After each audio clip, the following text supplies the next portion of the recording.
What is up, guys? It's Boy123 Chip. Welcome to the 7 Days Podcast. And today, it is time where we give you the predictions for Great Balls of Fire. And honestly, the match card, it's it's kind of alright with me. I didn't put the fucking match cards on. But yeah, match cards this Sunday. I mean, the pre-show has the Cruiserweight match. Joe and Lesnar. I will be doing a simulation match this week. I mean, everyone else did it way too early. Everyone else did it like 2 weeks or a week after Joe became #1 contender for the championship. But yeah, Samoa Joe and Brock Lesnar is the main reason why I'm focusing on this match. Fucking about to go vibrate. Fucking put that shit on mute. But yeah, WWE Great Balls of Fire live in Dallas, Texas this Sunday in the American Airlines Arena, I think, or Center. I don't know which one. I think Miami's Center and Dallas is Arena. I don't know. Either way, Dallas, Texas has had some pay-per-views in the past year. WrestleMania, or maybe Arlington, Texas. I guess that counts. I don't know.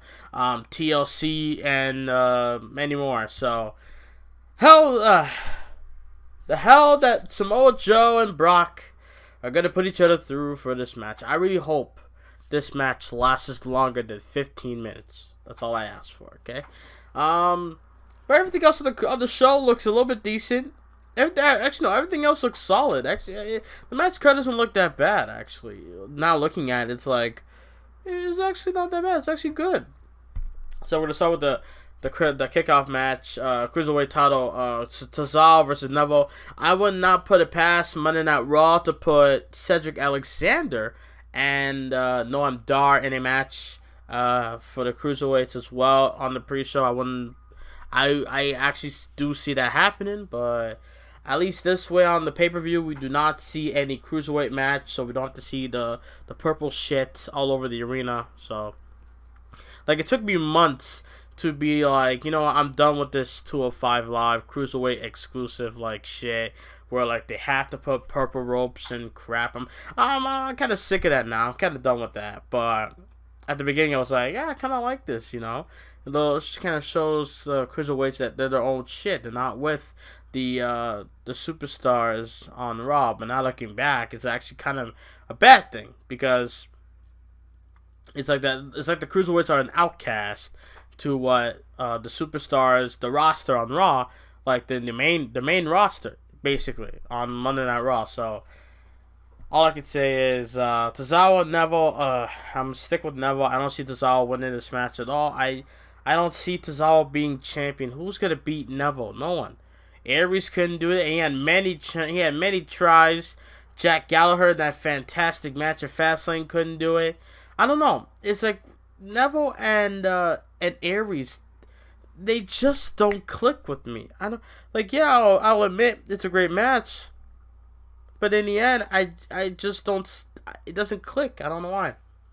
But Neville and ever since Neville won the title back in January, for the past 6 months, Neville's been doing great as champion. He's been doing great since he returned to WWE into the Cruiserweights back in December.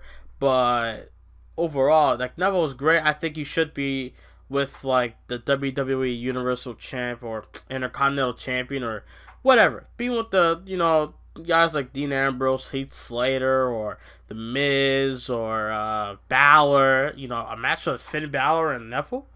Dude, I was hyped when Balor took on Cesaro. So that would be more lit if it was Balor and Neville, or Seth Rollins and Neville. We had that 2 years ago. 2 years ago on Raw, Seth Rollins had a WWE Championship open challenge mocking John Cena during his build towards SummerSlam when he broke his nose. Rollins took on Neville that night, and that was a great match, and I'll never forget that. But yeah, anyways, Great Balls of Fire, so Neville's going to retain the title. That is my prediction for the Cruiserweight Championship match. I'm actually glad it's on the kickoff show, because I don't really give a fuck about this match, period. Now we have, I really hope this opens the show, Enzo Amore versus Big Cass. I hope Big Cass gets new theme music. Or he already has his own graphics, so that's great. He just needs his own theme music. That's all I care about. Enzo Amore versus Big Cass. Big Cass turned heel on Enzo a couple of weeks back on Raw, claiming that Enzo is holding him down. Reason why he's not a champion in WWE is because of Enzo. You know, Enzo called Cass on Raw this past Monday night. I wanted to do a review, but I just didn't have it in. Like seriously, after the show of Raw, I was like hyped. I was like, yeah, I'm gonna do this review. And then minutes later, I just like it just drained real quick. I'm like, you know what? I don't want to do it. Fuck it. But yeah, he called Cass the 7-foot catchphrase that he wrote.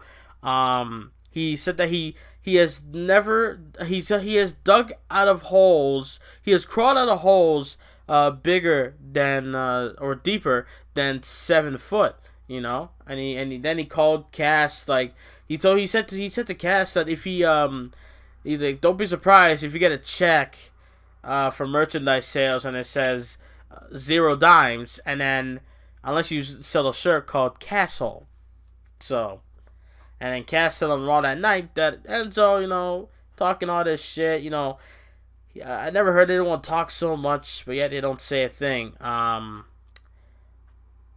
then he says that Enzo won't be able to walk the walk because he won't be able to walk at all. So I'm gonna go with Big Cass on this one. I'll be shocked if Enzo wins this match somehow. I'll be shocked. Period. But yeah, Big Cass goes for the win. Because I do believe that WWE is going to be behind him a lot. I think that he's going to... it's going to take a while. I think they need to do a lot more for me to buy in Big Cass as a big bad dude, you know? Like, before this guy was freaking singing Blue Pants' theme song at one point in NXT, and now I'm going to look at this guy like, oh, this guy's a big bad dude that you don't want to walk across from in the alleyway. Like, really? This guy was just singing da-da-da-da, da-da-da-da with Blue Pants. You think I'm going to take him seriously now? Just saying. So yeah, Big Cass will get the win. So Neville and Big Cass are my picks. Oh my god, a match I don't... This is a match I'm not going to watch, period. I'm not going to watch this. I'm a big fan of both, but I'm not watching this match. Seth Rollins versus Bray Wyatt. I'm not watching this match. Why? I have no interest. That's why. Why are they fighting? Because Bray Wyatt calls himself a god and Seth Rollins says he's a liar, he's a coward. That's why they're feuding. Oh, because Bray Wyatt cost Seth Rollins a match with Samoa Joe weeks ago? Maybe that's why? Do I know? I don't know. Yeah, the cover of 2K18, blah, blah, blah. Seth Rollins is taking on the Eater of Worlds, Bray Wyatt. Jesus Christ, dude. Who do I go with? Who fucking cares, dude? Like, I'm looking at this pay-per-view like, this looks solid. But then when I get to this match, it's like, fuck this match. Fuck this pay-per-view, dude. Like, this is gonna be the only downfall of this show, in my opinion. This will be the only downfall. Is if they took this match out, this show would be great. You know? Only like what? 1, 2, 3, 4, 5. Fucking 6. If they got rid of this match, like 6 or 7 matches would be phenomenal. Like, I just don't get it. Yeah, whatever. So, if I had to choose, Bray Wyatt, I don't care, because you know Seth Rollins is calling him out. Bray Wyatt, I don't care. Bray Wyatt, that's my pick. So finally, a match that okay, another match. I was gonna go with the ambulance match next, but I'm like, you know what? I'm gonna get rid of this first. Dean Ambrose versus The Miz once again for the Intercontinental title. These guys have been feuding since December. From then, I mean, yeah, they took a break when Miz went up against Cena, but still, these guys have been feuding since beginning of time. And then now, like, when they first had a match on SmackDown, on taped SmackDown last year, it was a great, like the first time they ever met, there was a great match between those two, and then they did it again, and then that was decent, and then the one on SmackDown Live in January when he won the Intercontinental title the first time, does Ambrose. That match was great as well. I enjoyed that one. Yeah, referee could have disqualified Maurice, but Ambrose was able to change his mind, and then yeah, stuff like that. But still, great freaking match. And ever since then, they never had a great match. I think Extreme Rules was the one where I was like intrigued in, because I was like, what is the Miz gonna do to win the championship? How is he gonna screw Ambrose as hard as he can? He had his wife slap him in the face. He had his wife getting involved and pushing Ambrose into the referee, and the referee was threatening to disqualify. Like, dude, that match to me, that was like, that's a great, and they opened Extreme Rules, so that was a great match as well. So gotta give him that. But to not this Sunday at Great Balls of Fire, I don't see. I'm gonna go with the Miz just so Ambrose can like fight someone else. Like, to be honest, I mean, yeah, I agree with Miz what he said on Raw. You know, what he said was true. As much as I love Ambrose, Miz spoke the truth, and I hate the Miz, like, character-wise. I hate the Miz. You know, like I just hate his character. You know, I hate the character, how he's a pompous, arrogant piece of garbage, you know, wannabe freaking movie star. You know, I'm not hating Mike Bissett. I have no reason to, you know. So just saying. But Dean Ambrose has nothing. Dean Ambrose is nothing right now. Like, Ambrose, when he went up against Cena and AJ Styles, Ambrose was almost reaching to his full potential.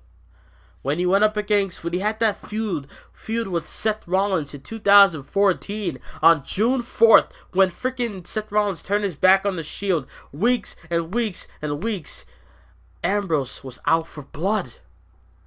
And then when Ambrose, you know, in 2015 was after the WWE Championship, you know, he was in a Fatal 4-Way when people were choosing Roman Reigns or Randy Orton or even Seth Rollins, not even choosing Dean Ambrose.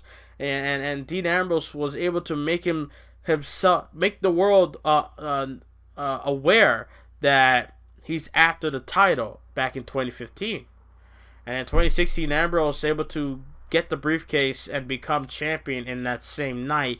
And then, you know, like, Ambrose, like, the past couple of years, at least he's done something of interest. Now, 2017, what the fuck has he done? 2 matches in the past 6 months or 7 months now doesn't mean a damn thing. 2 matches where Ambrose had that was good this year doesn't mean a damn thing right now. Ambrose has to do something to make himself consistently better. When Miz said that he had the potential to be the next Roddy Piper, perhaps he did. Maybe he did. You know, but then people thought he was gonna be the breakout of the Shield. I knew Roman Reigns was gonna be the one to you know, go on and be successful out of the Shield. You know, like, accomplish so much. You know, Seth Rollins, they all equally accomplished stuff, just that Ambrose didn't last. It took Ambrose until December of 2015 to you know, gain more success. After losing the U.S. title in the Battle Royale in 2014, freaking Ambrose took him a long ass time to get championship gold, even after the Shield. And then he wins the title from Kevin Owens. He lost it to Kevin Owens again in that Fatal 5-Way match on Raw. And then he went on to win Money in the Bank, won the WWE title, had a mediocre match with Dolph Ziggler at SummerSlam, lost the belt to AJ Styles, and never had the title since. And then for some reason went from the WWE title to the Intercontinental title. And now look at him now.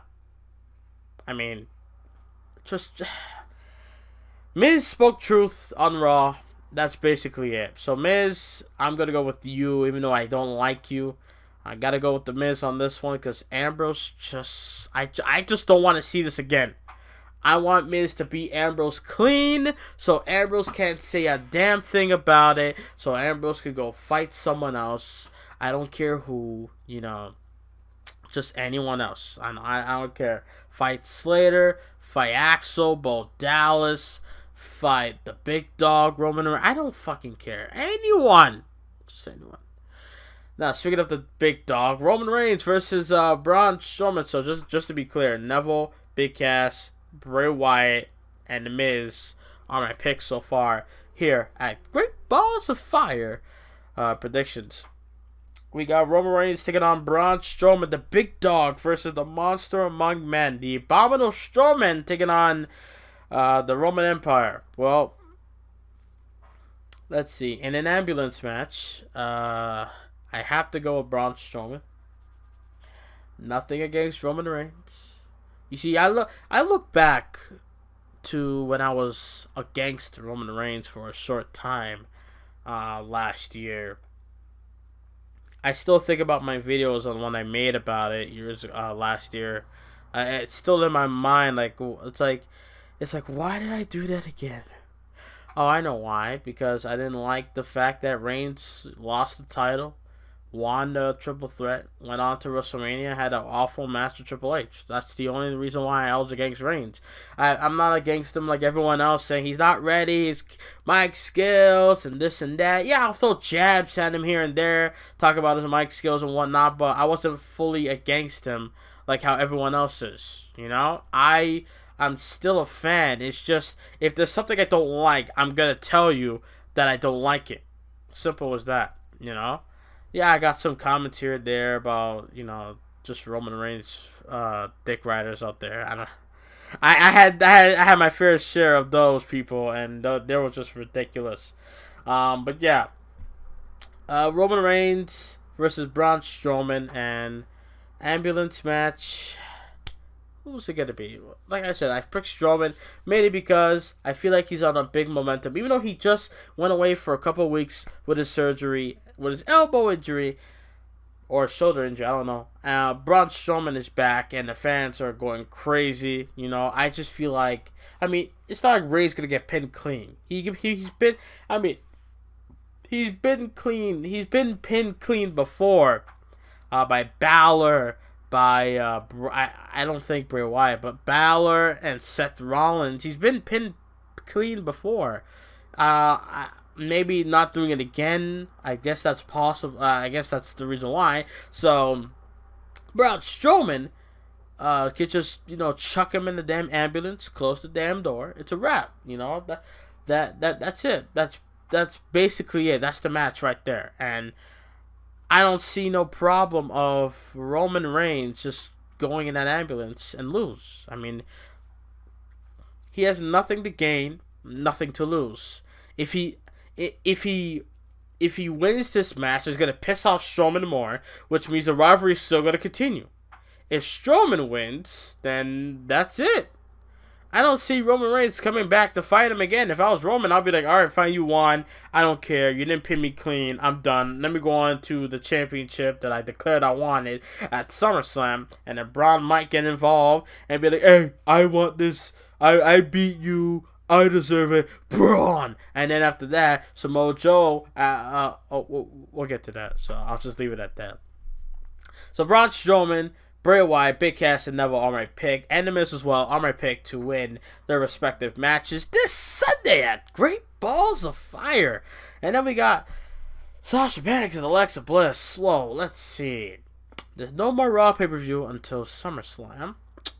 Kind of doing the same thing here. I just did a Raw pay-per-view. SmackDown just did their pay-per-view, So they're going to do their Battleground, and then there's SummerSlam, so Raw don't have to do dick after Great Balls of Fire. And I don't have to do anything. Raw doesn't have to do anything in my universe mode after Hell in the Cell. They're going straight to Survivor Series, which is 8 fucking weeks of build. That's going to be difficult. Oh my god. But yeah, Sasha Banks taking on Alexa Bliss. This is the same situation with Naomi back in February. I don't see Alexa Bliss doing anything of importance at SummerSlam. I'm pretty sure someone can think about it and think about something good for her. I just can't think at the moment. It might come to me tomorrow, the next day, the next day. It might come to me after I finish recording, But I'm just saying, for now, I just can't think of anything for Bliss. She's done it all. First ever 2-time Raw and SmackDown Live Women's Champion. Like, she won the SmackDown title twice, and then now she's a Raw Women's Champion. 3-time champion overall, but first ever Raw and SmackDown champion.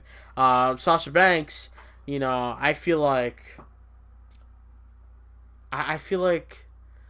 Okay, if she wins, she celebrates tomorrow on the next time on Raw, and then Bayley comes out, try to congratulate. And Megs is like, get the fuck out of my spotlight. I earned this. Get up out my space. I did this on my own. You needed my help back in February. I could see something like that out of Banks and her turning heel eventually.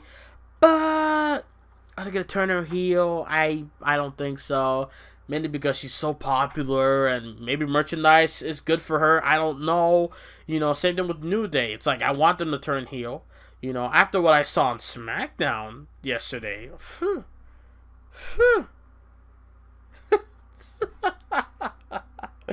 We'll get to that later on in this damn podcast. How long do I have? Okay, 20-minute mark. Okay. But yeah, Sasha Banks, Alexa Bliss. Who am I going to go with? Fuck it. I'm gonna take this here. Sasha Banks. I'm gonna go with Sasha Banks. See what happens. Fuck it. Women's title on the line. We're gonna have at least one title change, at least one tonight, and I believe it's gonna be Sasha Banks. Simple as that. At least one. That's all I ask. One title change, at least one. Max, all of them. Okay.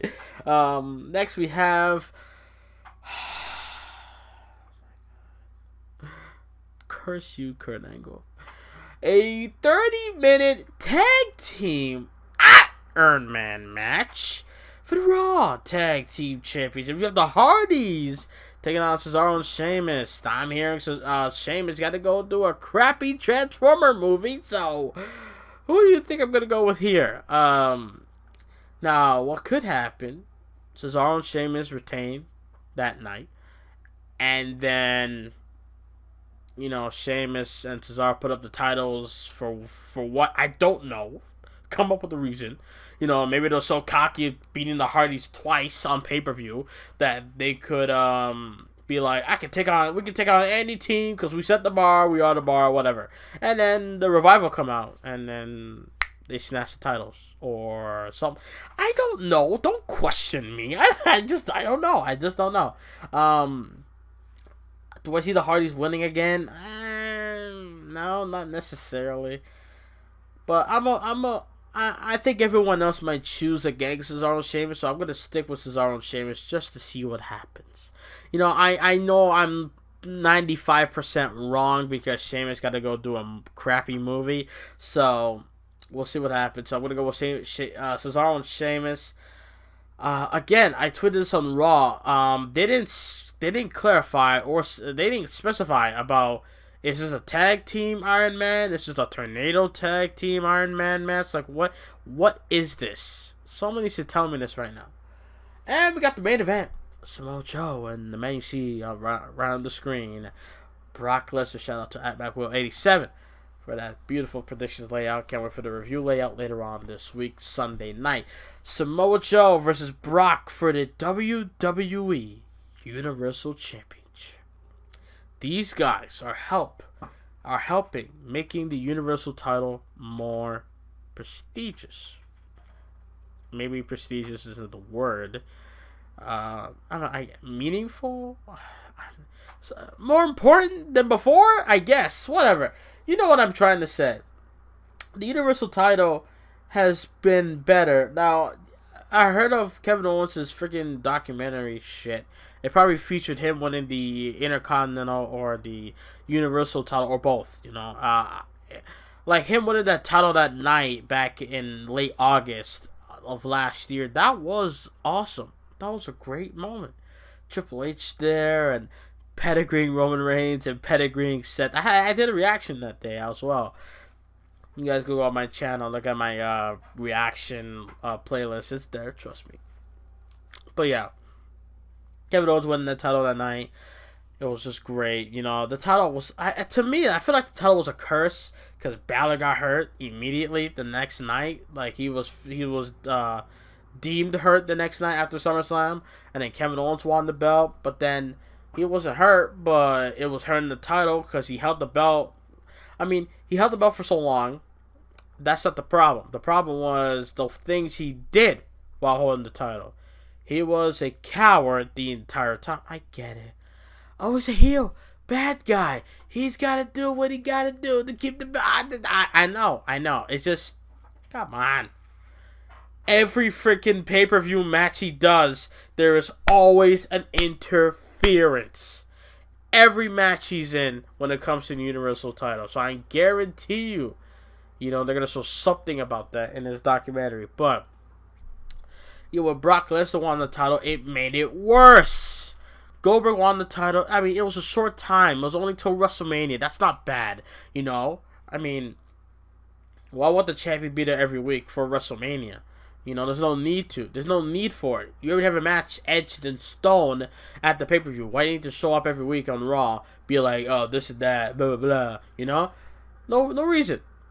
So when Brock won the title after the big show of WrestleMania, it made it worse. This guy was gone for 2 beautiful, long-ass months. 2 pay-per-views with no championship on the line.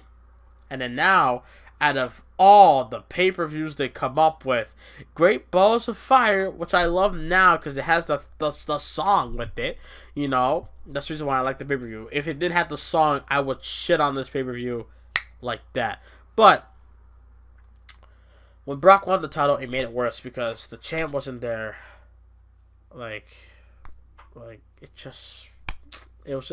It felt empty. That's what it was. Raw was 50% empty without Brock Lesnar and the Universal Championship. So I'm going to go with Samoa Joe here because I want Joe to win the titles just so the damn title can stay on Raw every week. And Joe, instead of being a pussy like Kevin Owens, he can be a fighting champion. He could be the badass that we see now. Don't back down from anybody. Doesn't take no shit from anybody. Anyone that disrespects his name, your ass is on his list of ass whooping. So I want Joe to win this belt that bad. That's how bad I want. Like seriously. Like Brock, you held the title. That's fine, but it has to come to an end. Your first title defense will be your last one. They can have the rematch at SummerSlam. I don't care. As long as Joe is fucking here as champion every week. That's all I want. Let's see the champion.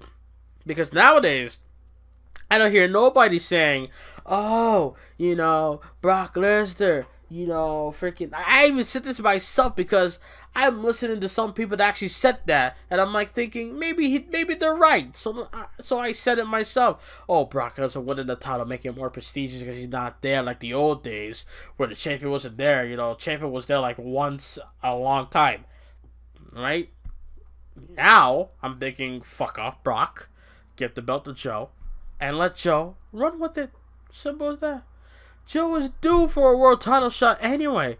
Do not let Joe be like I don't know, someone that deserved a world title reign but didn't get it, like a Piper, perfect, and many more.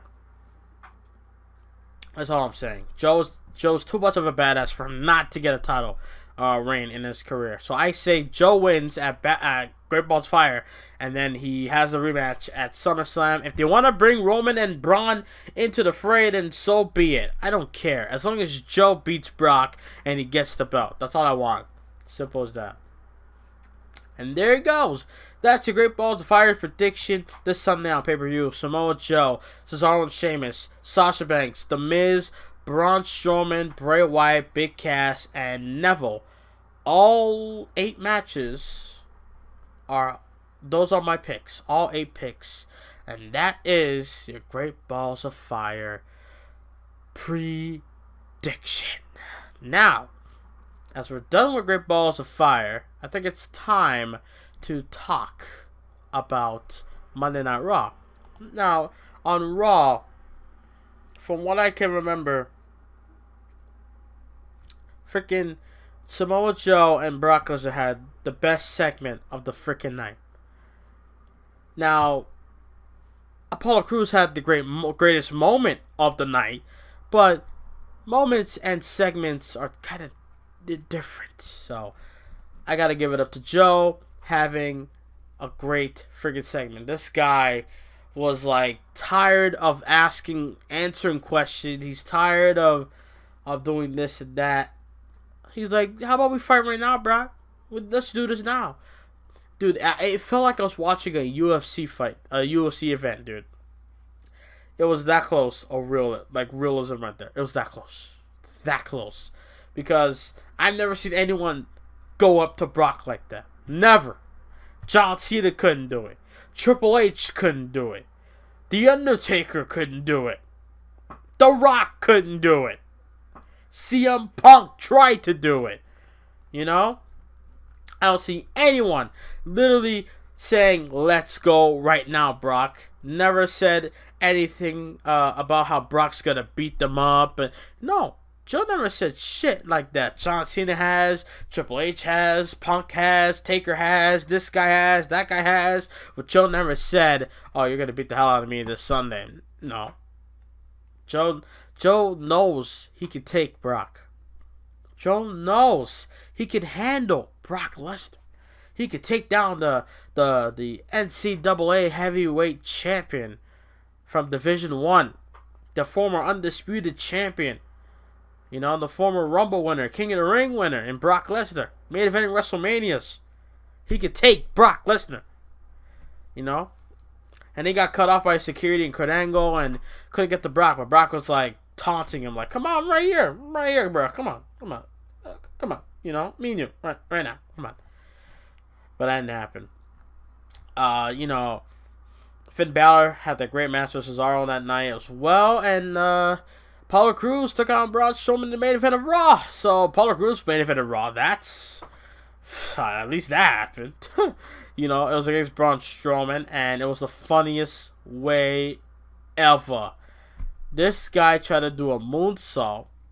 Braun kicked him, and the man landed on his neck. This man almost had a fucking neck injury right there. And then Braun licked his head like a fucking milk dud. Okay? He licked his head like a damn milk dud. Just saying. And then Braun won the match, and then Roman came out the driver's seat, beat up Strowman, and then speared him off the stage through a table. And that ended off Raw, which Braun Strowman was on his damn feet. That was amazing. Everything else on the show, I mean, Goldust and R-Truth had a funny moment. After Goldust showed his freaking premiere Shattered Truth movie, freaking R-Truth is in the ring eating. He's just chucking, just chewing and eating popcorn like no tomorrow. Like, he's just fucking just filling his mouth up. It was just the funniest thing.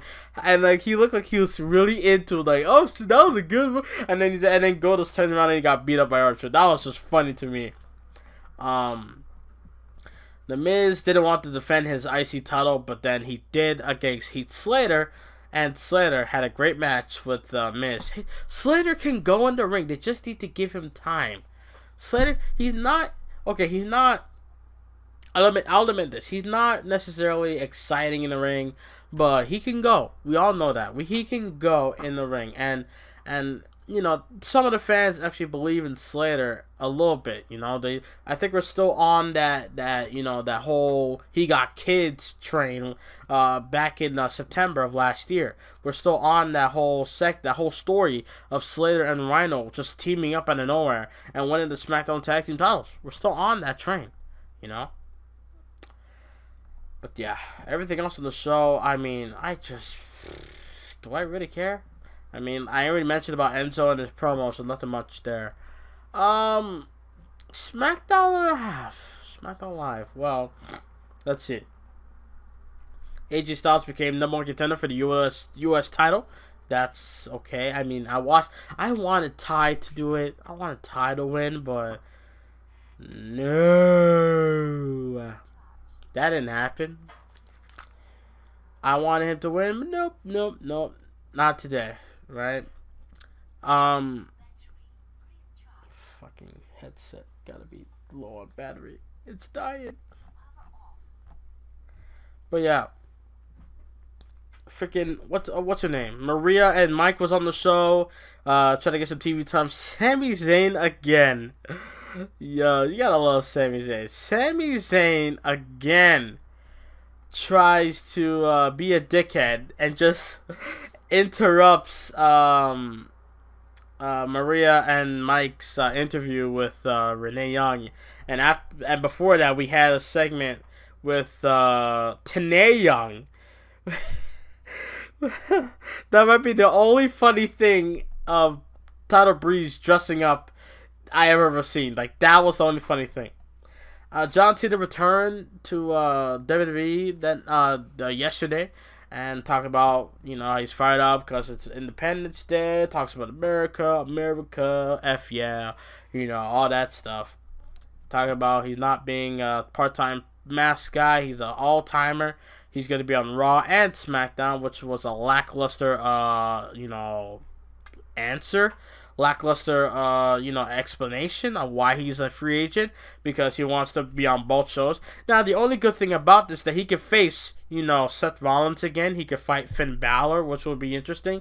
He could take on Samoa Joe, which I already did, hint, hint. Just links in the description, Hell in the Cell. Go check that out. He could take on, not Brock again. I don't want to see that again. But he could, take on, I don't know, who else from Raw? Maybe Cesaro again? I mean, his match with Cesaro is always phenomenal to me. And 2 years ago, 3 years ago, 4 years ago, still doesn't matter, It's still great, etc., etc. You get my point. Rusev came out. Rusev, well, he was asking himself, why is he not getting respect like John Cena does, getting his own freaking video package of him returning. Rusev doesn't get that, etc. And then he calls America a joke. That is like saying anything bad about Vince McMahon's freaking grandchildren, because you don't want to talk shit about America in front of John Cena, okay? That's just something you don't do, okay? Simple as that. AJ Styles and Chad Gable, wrestling wise, that is a fucking dream match as far as wrestling goes. Like, technician, that is just ooh. I love technical wrestling, I really do. So AJ Styles and Chad Gable, to me, that was a dream match. To me, Naomi just buries Lana again. If Lana gets a title shot again, I'm done. I quit. I hate Lana for life. I really do. Nakamura and Baron Corbin had a little thing backstage. Corbin attacked him with the briefcase, and then Nakamura fought back, and can't wait to see that. The Usos and the New Day had the best segment of the night. Usos murdered the New Day in that segment. Oh my god. Do I need to say anything about that rated R comment about Woods? I don't need to say shit. That was just, oh my god. And then the Usos brought up about Kofi being fake Jamaican years ago, which I still love though. Oh my god, that segment was just awesome. Orton beat up Aiden English to send a message to Mahal, and then the winner of the Battle Royal was AJ Styles. He's going to freaking Battleground to face Kevin Owens for the United States title. Let me go back to that rap battle. Jesus Christ. All I can remember from that point was rated R like Xavier Woods. Oh, the Usos. The Usos murdered New Day. The Usos murdered the New Day. I have to say it again. Like, Woods, I'm sorry, dude. I'm sorry. You got destroyed. That was just sad. And yeah, and I watched Summerversary. It was a decent pay-per-view. You know, the Borash match with Matthews and stuff. That was just wild. Freaking Abyss coming back and on that. But yeah, that's 7 Days Podcast. Thank you guys for listening. Hope you guys enjoy. If you guys can, leave a like. That was all my great Balls of Fire predictions for this Sunday. And I'll see you guys next time. And I'm out. Later.